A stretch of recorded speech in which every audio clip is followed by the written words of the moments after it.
Welcome back to Old School Sports and our Out of the Park Baseball 25 series, Can We Save the Oakland A's? And we are finally going to actually start moving forward in the offseason in this episode.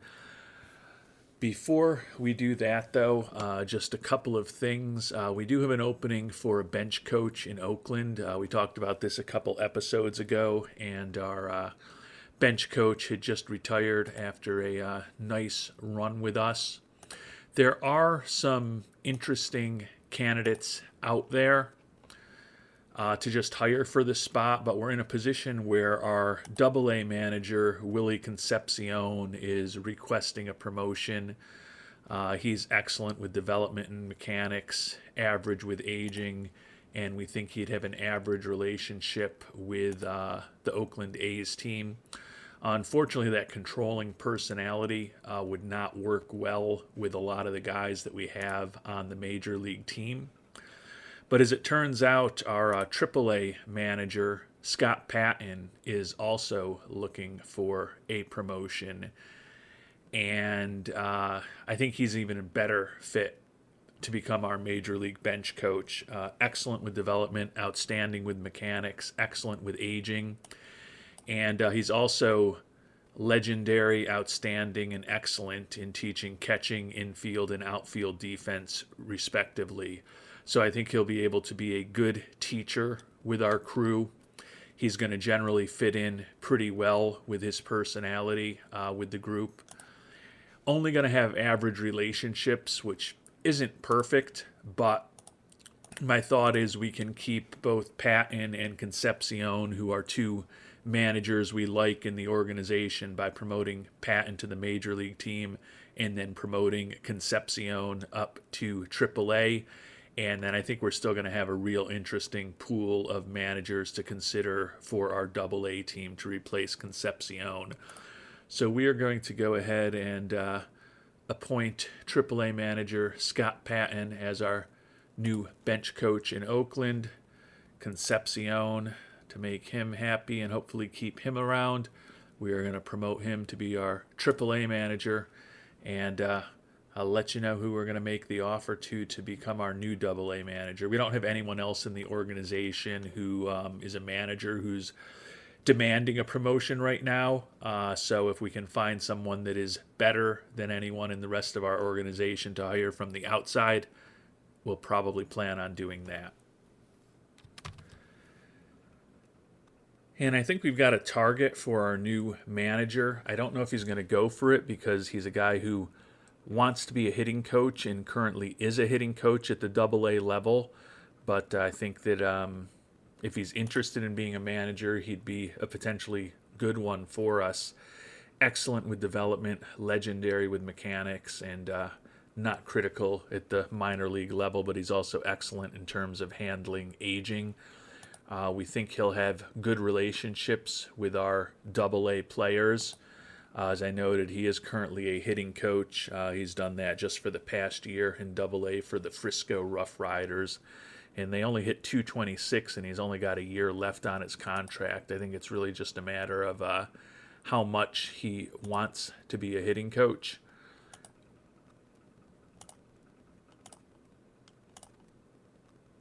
And he says he would sign a 3-year deal at $270,000 per season. We're not going to cut it back too much because I think we'll cut it back. If we don't get him, there are plenty of fish in the sea. We'll offer him $225,000 a year for 5 years to become our new manager, and we'll see if Josh Schaefer, for a lot more money and a lot more years and a better job as a manager rather than a pitching coach, will be willing to forgo his normal role. And as I talked about at the end of the last episode, we're going to add 10 additional player development lab spots, and I am basically just tracking a lot of information to hopefully get a better, less anecdotal understanding of what actually goes on in the development lab. YME943 suggested saving a spot for Rodolfo Quintanilla. to work on his secondary pitch development, which definitely makes sense given that there's room to improve that pretty mediocre changeup right now. But I just couldn't find anybody else that I wanted to pull out of the 10 additional spots that we have put into the lab. So it makes sense. But I don't even know if Quintanilla is actually going to make our 26-man roster next year. He's a former 8th round draft pick. And to some degree, it may be spending good money on bad or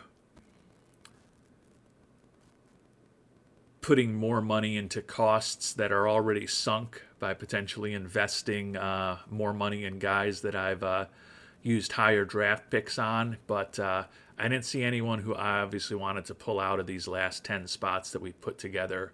Mike Curtis, our new acquisition for our bullpen. We're going to work on secondary pitch improvement with him. Matt Perry, former very high draft pick, going to work on his control. Byron Brain, we're going to work on quality of contact. We think there's a little bit that he can still improve in terms of his contact and his BABIP, and if he takes another step forward, he could be an interesting hitter for us out of that Hidero Endo and Bobby Cabral type of mode. Joe Harmon, left fielder who we used a second-round pick on a couple years ago, is going to get a quality of contact program as well. Andres Vigo, supplemental first round this past year, generate bat speed. It'll also give us an opportunity to get an 18-year-old into the development lab again. In the first few versions of this game that I've played, have not had very good luck at all with players in their teens and early 20s in the development lab, but given that we're trying to be somewhat methodical and thoughtful about this, I want to make sure that I keep putting some teenagers in the lab while we've got this larger sample size that we're working on, just in case my initial beliefs are more anecdotal than accurate about not necessarily wanting to use spots on teenagers. Bobby Garland, going to work on improving his pitch movement. Sergio Palomares, gap power. That's not a program that we typically work on. I don't think I've ever worked on gap power before. So part of it is just getting someone into that program and learning more about the overall success level we can have there. Dave Ackley, who we've made a offer to potentially become our starting catcher for the better part of the next decade, doesn't have any obvious ability to improve his contact, according to our scout.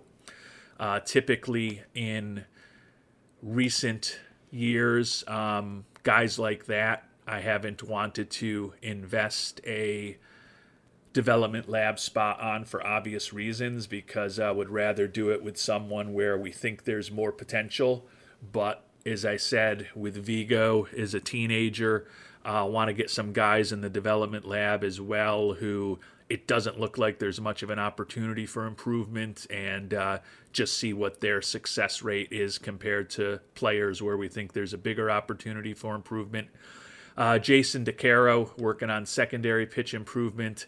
And then last but not least, Levi Sterling going to be working on increasing his pitch movement. So we have a full development lab of 20 guys, and hoping to get as much information 3 to 4 months from now about how the development lab really works, perhaps, than we normally would get in 3+ seasons.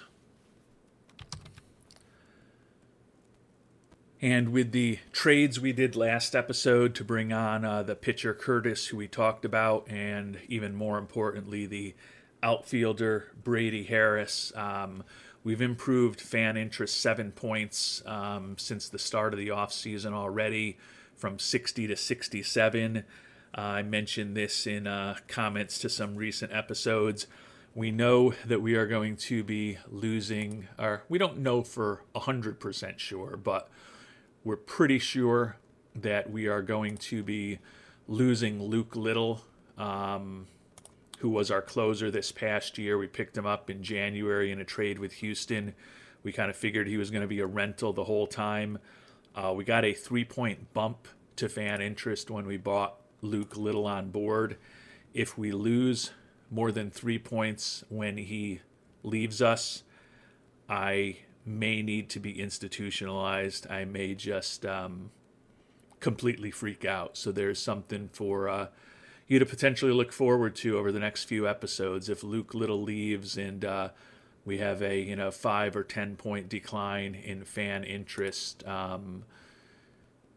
for a player who was clearly a rental and a player who we only got a 3-point bump when he joined us, despite his extreme popularity, that could be the thing that actually pushes me over the edge. So you could get to see me completely melt down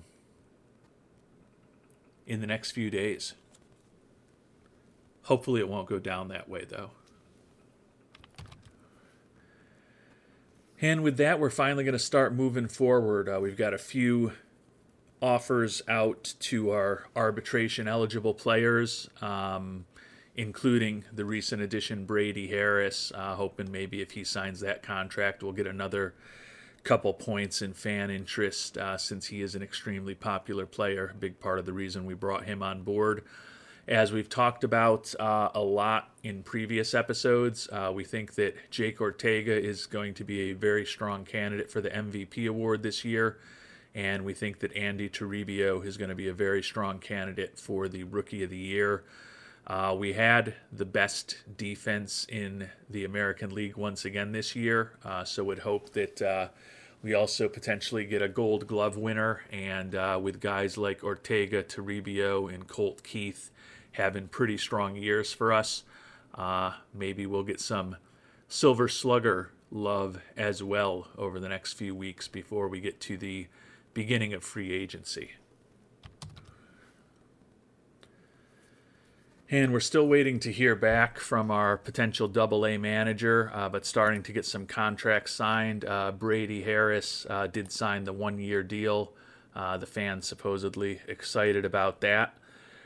Mike Curtis, the new addition, we ended up making an offer to him. He's also a very popular player, and the overall fan interest increases there as well. Curtis, the deal he was looking for was pretty reasonable.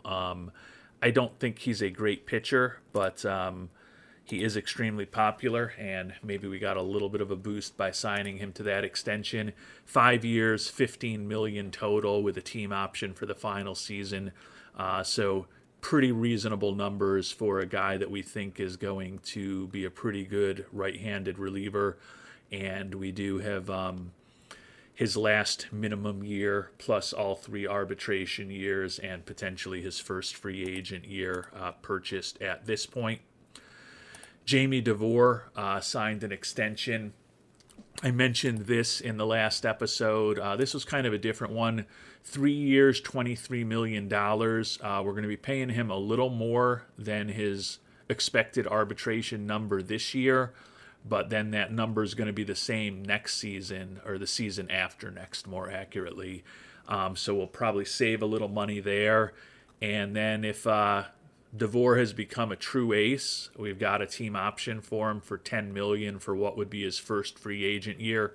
If not, or if his fragility causes him some issues, we can move on from DeVore pretty easily. And most importantly, perhaps, we have gotten the young catcher, Dave Ackley, signed to an extension that I really like. One of the kind of risky deals that we've tended to do in this playthrough. Some of them have worked out really well for us when we've extended a guy with minimal major league experience. A few of them have been kind of meh, but with the kind of money that we've been willing to spend on these contracts, there's really none that have been disastrous. Our thought is that Ackley could be our starting catcher for the next decade. He's durable, he's good defensively, and he's got, with that 60 power, a pretty interesting bat for the catcher. A good contact hitter and a good power hitter, decent eye. With his lack of speed, we don't really care that his gap power is below average. He's not going to be an extra base hit machine. And the contract, 8 years, $36 million, team options for the final 2 years. So we're basically buying out his minimum years and his arbitration years, and then giving ourselves some optionality in what would be his free agent years. That if it's a bargain, we can keep him around. If it's not a bargain, it's pretty easy for us to move on from him. So I think this is a good contract for us with Mr. Ackley as well.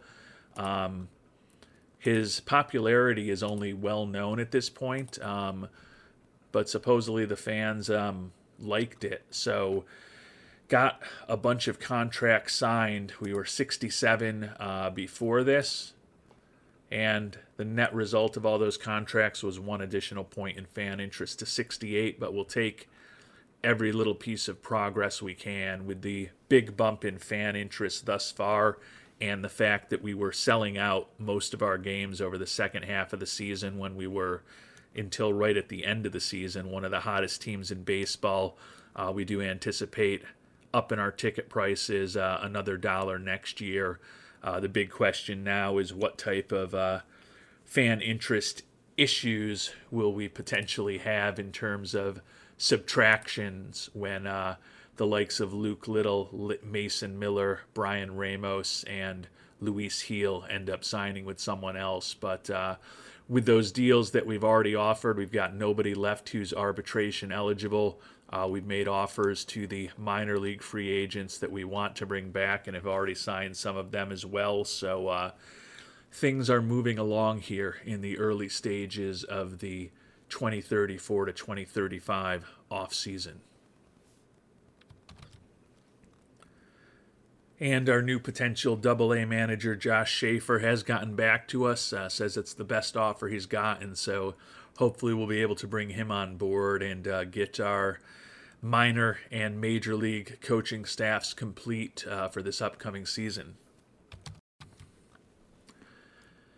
And I mentioned that I thought the promotion of Scott Patton would fit in well. You can see he gives us an outstanding ability to teach infield defense. We've already got legendary guys at catcher, outfield, and running-wise. So excellent defensive coaching on the team. That normal personality that he brings actually works well with our manager, our hitting coach, and our scouting director. So it actually is a good situation, although he struggles with normal personalities himself. So he's kind of a guy who has a certain personality but hates people with that same personality. But fortunately, the only one in our group who has it is the trainer, and doesn't seem like the trainer relationship with the bench coach is particularly important, because there's no negative there for the fact that he doesn't get along that well with the trainer. We knew this going in, and the other thing is that Yordy Crisp is a guy who we've got on one-year contracts at this point. We're always kind of out there looking for a better option at trainer, so if there were some significant issues between those guys, we might potentially just move on from Yordy Crisp after a season. And before we get into award season, we'll take a look at the 10 players that we've brought into our international amateur free agent camp twice already, although it's only been a few weeks of game time since we checked in. We have run both the October and the November camps, so we've got average scouting accuracy on these guys as opposed to the low or very low scouting accuracy we had before. Ernesto Camuñez remains very interesting to me. He's also a guy that was not my four plies initial choice. Like the personality, like the extreme ground ball tendencies, like the fact that we think he could be a 65 or 70 in each of the primary pitching categories if he reaches his full potential. He's got a ton of work to do as far as his control, but still looks like a pretty interesting pitcher. First baseman Frank Andio, a really balanced profile. Actually, not necessarily balanced, but a really nice hitting profile. Potentially exceptional power, durable, nice personality traits. Ernesto Sauceda, pretty balanced hitting profile. Another guy who's durable, some positive personality traits. Pantaleano Satino, another guy with really good power, high work ethic. Esteban Galindo, pretty solid profile, another guy who could have really good power, positive personality traits, and another guy who's not much of a fielder and not much of a runner, in a very common theme. Gianfrancesco Lamborghini, still have him in camp, although I have a feeling probably not a direction that we're going to go. Was very intrigued by the shortstop before we saw that his defense and his speed were not all that exceptional. Lupe Lara, second baseman, very well-balanced hitting profile, a lot of real positive personality traits for Lara. Julio Mandujano, really potentially interesting contact hitter who could be spraying extra base hits all over the field. Luis Montenegro, another guy who's got a pretty interesting bat, although he's not going to draw a ton of walks and has a lot of work to do as far as his home run power. One of the more interesting infielders that's out there, though, that we think could potentially contribute on the defensive side as well as offensively. Edgar Oliva, another guy with a profile that's become pretty familiar in this IAFA class. A lot of home run power with a good personality. The speed and the defense kind of okay to meh for Cobra Oliva. So we probably won't look in any of these videos at the IAFA class again until we get to mid-January when it gets down to decision time, and hopefully by then we'll know a lot more about all of these players as well as some other players that we might want to think about pursuing as well. And Josh Schaefer did agree to join us as our Double-A manager, so we now have a full contingent of coaches across our organization now. I guess that's not technically correct because we don't have an assistant GM, but I could care less about getting poor feedback from an assistant GM. But other than that, our coaching staff is completely full and ready to go, and hopefully with the recent promotions of Patton and Concepcion and the fact that last offseason I believe we promoted 5 pitching coaches and 2 hitting coaches. Hopefully we don't have too many other people around the organization that are demanding promotions and might walk out on us. And although we didn't have any Gold Glove winners, I talked earlier about how I think we've got strong candidates for MVP and Rookie of the Year. And we actually just got another pretty significant award as well. Jeremy Scholl wins the Mariano Rivera Award as the reliever of the year. Luke Little, our former closer who will likely be leaving us, also got votes, but 25 first-place votes to Jeremy Scholl. He was a first-time All-Star this year, now a first-time Mariano Rivera Award winner. We also signed him to a team-friendly extension this season. Scholl put up a 2.22 ERA over 65 innings pitched, won 7 games, had 7 saves, and had 25 shutdowns versus 10 meltdowns, put up a win and a half above replacement for us. Certainly not the typical profile that you'd expect from a Mariano Rivera Award winner with just 7 wins, 7 saves, and only 65 innings pitched. But I think the low ERA, the 15 holds, and the 25 shutdowns all worked in his favor, although to be honest, the shutdown number is a lot lower than it was a year ago when he led the AL with 68 games pitched. But Scholl likely will be in the mix to potentially be a closer or a stopper for us next year. I think he'll probably be competing with our new addition, Mike Curtis. If Levi Sterling ends up in the bullpen rather than in the rotation, he could be competing for those kind of roles. And there still could be more trades or potential free agent acquisitions in our future as well. But congratulations to Jeremy Scholl, eighth round pick from 2027, who has blossomed into a really nice reliever for us. And we do have a silver slugger as well, not surprisingly to anyone who's been following us. It's our left fielder, Jake Ortega. We think he's a very strong MVP candidate after finishing second in hitting in the AL this year with a 346 average.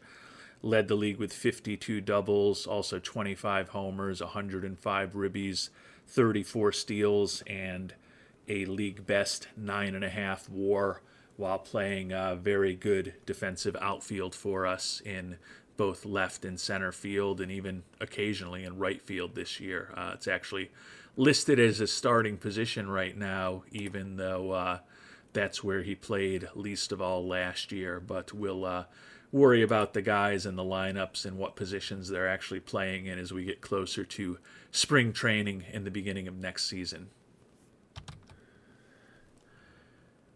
And another day, another award for the Oakland A's, and this is the one. This is one of the ones that we felt we had a good chance at. It ended up being a very close vote. Andy Toribio with 16 first-place votes just edged out Juan Ramos of the Seattle Mariners, who had the other 14 first-place votes. Ramos, first baseman for Seattle, hit 304, 27 homers, 69 ribbies, put up a 3.4 WAR. International free agent signing from 2027. Looks like he can be a pretty solid power hitter for the Mariners for years to come. But he was edged out by Toribio, who we picked up in that trade with San Francisco back in 2031. Just a reminder, that was a big trade for us at the time. That's where we pitched finally Cruz Schoolcraft, who we picked 10th overall and is now already retired, along with a couple of other players to pick up Toribio. And he is now, in addition to being an all-star this year, the Rookie of the Year. Hit 283 for us, 39 doubles, 6 triples, and 16 home runs. Also stole 19 bases, but put up a 4.9 WAR for us, by virtue of being an above-average defensive shortstop for us this year, even though his numbers offensively aren't quite what Ramos put up.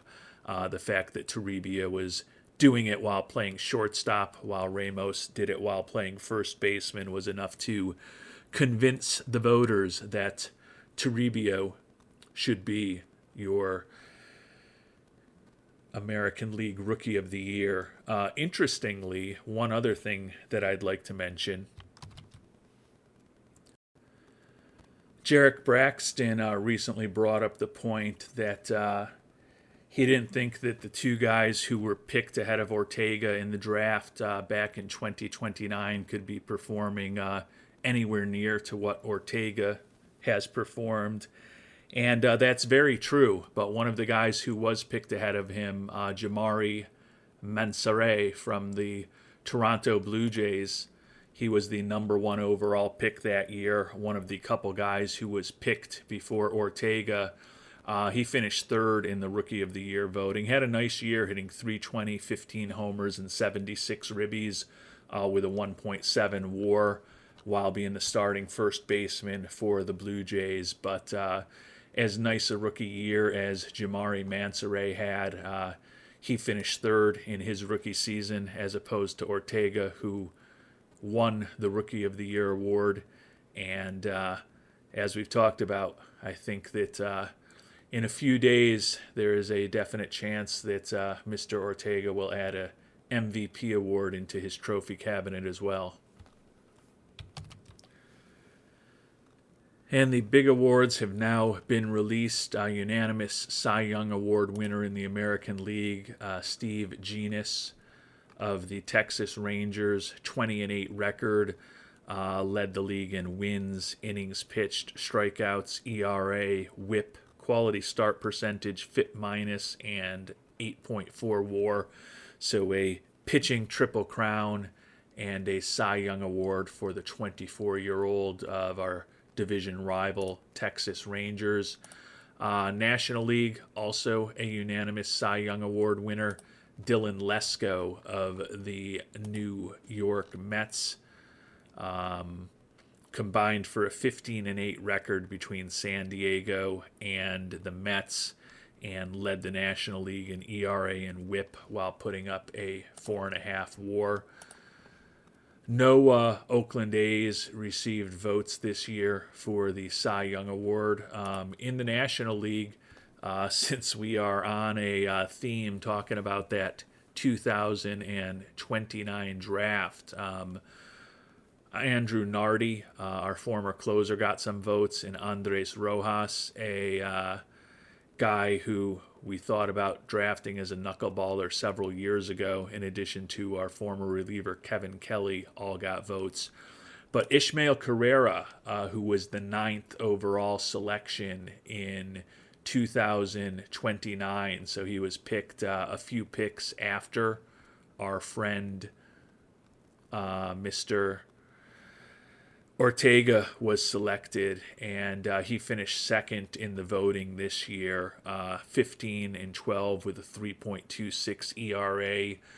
Carrera at this point has the second most WAR of anyone in the 2029 draft with 17.1, but that is not quite where our friend Ortega is. And Jake Ortega, we thought he would be a strong candidate for the Most Valuable Player award, and he ended up being a unanimous Most Valuable Player in the American League this year. The only Oakland A's that got any votes. We've already kind of talked about his resume in depth, but 3 full years into his major league career, Ortega is now a MVP, a Rookie of the Year, a Silver Slugger, a playoff series MVP, and a 2-time All-Star for us.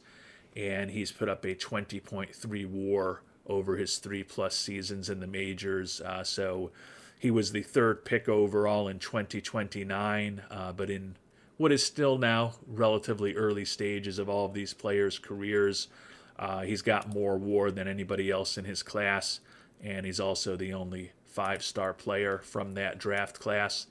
The only award that was not unanimous of the 4 big awards was the National League Most Valuable Player.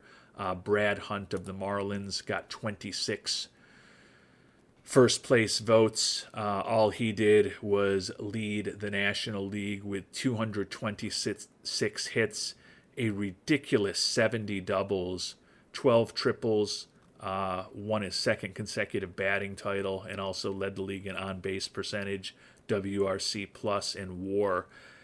I think that 70 doubles may be an all-time major league record. I could be missing something that happened back in the dead ball era in the early 1900s, but I don't know if anyone's ever had 70 doubles in a season before. And I was right. The 70 doubles that Brad Hunt had here in 2034, the most ever in a single season in professional baseball history. Brad Hunt puts himself on the list with the legends Barry Bonds, Babe Ruth, Ichiro, Hack Wilson, Ricky Henderson, and of course Hideo Endo, who had 297 strikeouts in that magical 2030 season for the Tigers.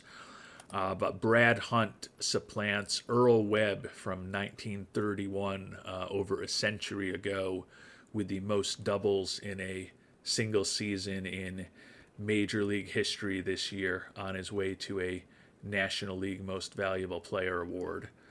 There were definitely a few other familiar names on that National League list.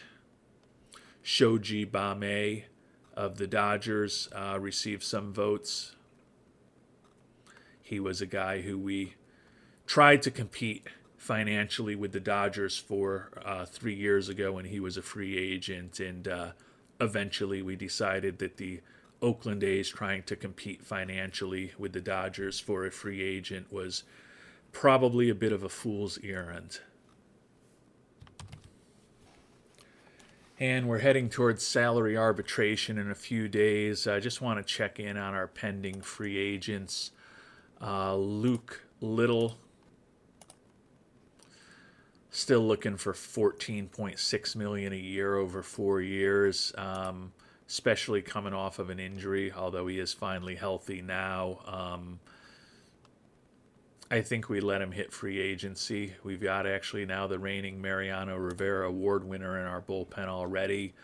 Wouldn't rule out perhaps trading for or trying to find in free agency a top line reliever, but I think we can probably find one that will be paying a bit less than what Little is looking to make next year.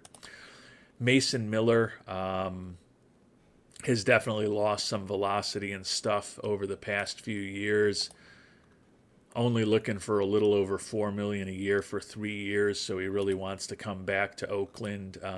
He is popular locally, but I don't think he's going to potentially have a huge impact when he moves on. Brian Ramos, also popular, so it could be a little bit of an impact when he moves on after spending parts of the last 3 seasons here with us in Oakland. Looking for 19.25 million a year over 4 years with a player option for that final season. I don't necessarily want him back, but I think if he did sign the qualifying offer for 1 year, he'd be a guy that we could easily deal if we needed to. So still want to try to pick up the draft pick compensation for him. So the hope is that he will reject that qualifying offer and hopefully go get paid a lot of money by somebody else. And Brian Ramos did decline the QO, so we will have an opportunity to maybe get a supplemental pick for him, hopefully a supplemental first-round pick if he gets the type of deal that he's looking for at this point. And we've made it to the start of free agency. As we always do, we'll take a very quick look at the international free agents and see if there's anyone who really stands out.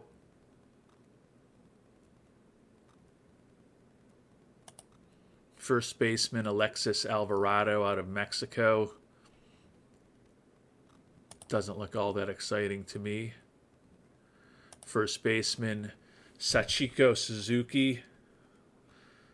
He's a little more interesting. He's only 24 years old. Looks like an interesting bat. Also, doesn't look like he's looking for a major league contract. We'll certainly request a new scouting report on him, and obviously he'll offer him a minor league contract. That's no risk at all to us. Abraham Camacho out of Cuba. Pretty interesting third baseman, looking for $7 million a year. We are going to be in a situation eventually where we're looking to replace Colt Keith at some point. He still has 3 years left on his contract, but this is the last year at $18 million. He's going to get a big raise the season after next, and then he's got a player option for the final year of the contract. He does have 10-5 rights, so we won't even necessarily be able to deal him a year from now. But I don't love Camacho defensively, but he does have some positive personality traits and does look like he could be a pretty interesting bat. We'll certainly request a scouting report on Mr. Camacho and keep an eye on him. And center fielder David Ramirez, he's kind of interesting also. 27-year-old left-handed hitter. Going to struggle to make contact and draw walks, but he does have the ability to knock some extra base hits and a few home runs around. Looks very good defensively and a lot of speed. We will certainly request an updated scouting report on him, and for the time being, we would happily offer him a minor league contract. He may end up looking for more than that down the line, but a few interesting international free agents on the market. Take a look at the top batters who have actually made it to the market, and I must have a filter on there of some younger guys, it looks like. Some huge names on the market this year, both as far as batters and pitchers. Shortstop Jordan Lawler looking for almost $40 million a year. Catcher Mike Mann, first baseman Steve Flatt, who's had some really big years in the Philadelphia organization.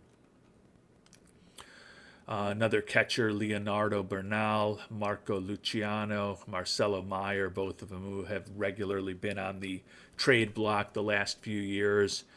Kobe Mayo, and then some veteran names that are still familiar to us from the real world in Yordan Alvarez, Brett Harris, and of course our friend Brian Ramos, among others.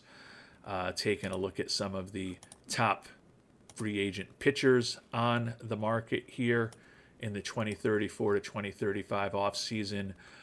Grayson Rodriguez and Bruce Dark-Great are all the highest rated. As we talked about, some familiar names with Luke Little, Andrew Nardi, Colby Allard, among others. Mason Black also as well. So some familiar names from the Oakland A's on the free agent market this year, with the trades for Harris, the outfielder, and Curtis, the reliever. Feel like we've done a fair amount of our heavy lifting for this offseason already. But we do have money to bring guys on in a one-year deal. We don't have a lot of money available for extensions right now because, as we talked about, some guys like Colt Keith and Jackson Ferris are going to be making even more money in 2036 than they're scheduled to make this upcoming season. And despite all of the long-term contracts at reasonable numbers that we have signed, we do still have a lot of guys on the team that are also in their arbitration years with bigger numbers 2 years from now than for the upcoming season. So don't potentially have a ton of ability to sign people to long-term deals, but we can always get creative. We can always tweak scouting and development to give ourselves some options. So should be an interesting free agent period for us, as it always is. Definitely think some of those international free agents that we talked about could be interesting for us to pursue, particularly that young third baseman. Hopefully we'll get a scouting report back on him in the not too distant future. And with that, we'll call it an episode. Although our A's really fell apart down the stretch and only ended up a wild card team rather than a division winner, we did end up, as we talked about, with a MVP in Jake Ortega, a Rookie of the Year in Andy Toribio, and interestingly, and perhaps most surprisingly, a Mariano Rivera Award winner this past season in Jeremy Scholl. So definitely the biggest season we've had in this 11-year run in Oakland as far as individual honors for our players. Hopefully at some point in the not too distant future, we will be able to be hoisting a second World Series championship. We did get that one title back in 2029, and ownership wants us to get a second title here in this upcoming 2035 season.